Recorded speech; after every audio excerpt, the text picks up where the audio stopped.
Assalamualaikum warahmatullahi wabarakatuh. Selamat bertemu kembali dengan saya Sri Eli Meliani dari SMA Negeri 6 Kota Bogor. Pada video pemecahan masalah siswa kali ini saya ingin menyampaikan temuan saya di kelas, khususnya pada saat pembelajaran matematika wajib di kelas 12 MIPA 1 sampai 4, yaitu bagaimana menanamkan kedisiplinan siswa di kelas. Oke. Nah, pemecahan masalah ini berkaitan dengan pelajaran matematika wajib khususnya dan secara umum pada saat guru-guru mengajar di kelas. Terjadi atau pada kelas yang saya ajar, yaitu di kelas 12 MIPA 1 hingga 4. Bersama saya Sri Eli Mulyani dari SMA Negeri 6 Kota Bogor.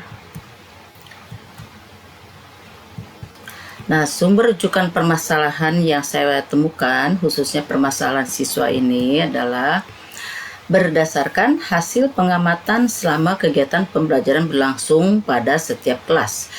Nah, pada saat pembelajaran berlangsung diperoleh temuan dinamika kelas yang hampir sama, yaitu masih terdapat ketidakdisiplinan dari siswa dalam mengelola kelasnya masing-masing.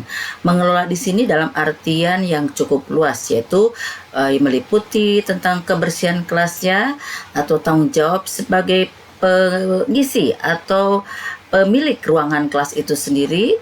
Begitu juga dengan kedisiplinan lainnya yang berhubungan dengan tata etika terhadap guru ataupun dengan teman-teman sekelas. Ya, tentu saja setiap guru dan siswa mendambakan suasana belajar yang nyaman, kelas yang bersih, siswa yang tertib dan fokus dalam menyimak pelajaran, guru yang semangat dalam mendidik dan mengajar siswa. Semua itu bertujuan agar proses pembelajaran dapat berjalan dengan optimal.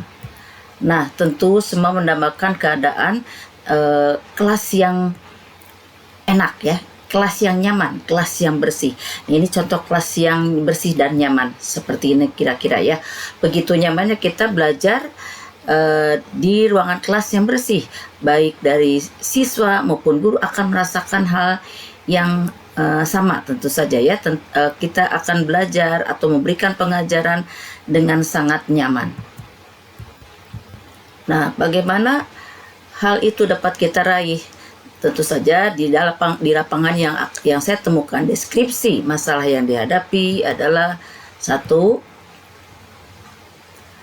Siswa belum menyadari pentingnya kebersihan kelas, belum mempunyai tanggung jawab terhadap kelasnya masing-masing. Salah satunya masih membuang sampah sembarangan, tidak pada tempatnya. Kalau kita cermati, saya sebagai guru di kelas, kalau misalkan saat berkeliling di kelas, di ruangan kelas itu, ditemukan di kolong-kolong meja mereka suka ditemukan sampah-sampah yang tidak dibuang pada tempatnya. Entah sungkan mereka untuk membuangnya, atau harus minta izin ke guru, atau memang malas. Nah, ini semua harus diantisipasi atau diberikan pengarahan dan saran, serta nasihat agar siswa tidak mengulanginya. Lalu yang kedua, siswa belum memiliki kepekaan sosial. Apa yang dimaksud kepekaan sosial di sini? Yaitu kepekaan baik terhadap guru atau teman sekelasnya. Misal masih minum atau bahkan makan tanpa meminta izin kepada guru, padahal saat itu tengah pembelajaran berlangsung. Jadi masih ada siswa yang terlihat minum, atau misalkan bahkan ada yang pernah makan tanpa sungkan pada saat pembelajaran tengah berlangsung. Dan ini sangat berkaitan sekali dengan etika kalau tidak ditegur ya. Kemudian yang ketiga, siswa masih memanfaatkan untuk keluar kelas dengan tujuan yang tidak penting, padahal hanya untuk menghindar dari pembelajaran yang tengah berlangsung. Jadi beberapa siswa masih memanfaatkan untuk keluar kelas dengan tujuan yang tidak jelas, tetapi mereka selalu mengatasnamakan mau ke belakang. Padahal di sekolah kami pada setiap kelas sudah disediakan, difasilitasi toilet masing-masing ya, sehingga tidak ada alasan untuk keluar atau izin untuk keluar kelas dengan alasan ke belakang. Dalam hal ini adalah ke toilet. Oke, mungkin itu hanya akal-akalan mereka saja agar menghindar dari pembelajaran yang tengah berlangsung. Nah, hal-hal itu tentu saja membuat tujuan pembelajaran kita terganggu ya. Nah, bagaimana alternatif solusinya? Nah, untuk mengantisipasi dan sebagai alternatif solusinya, kita membuat kesepakatan kelas yang berisi. Pertama, siswa tidak boleh makan saat pembelajaran berlangsung. Ini tidak boleh, dan itu sudah disepakati bersama. Lalu yang kedua, butir-butir yang dihasilkan atas kesepakatan bersama ini adalah siswa boleh minum saat pembelajaran berlangsung, tapi harus seizin guru.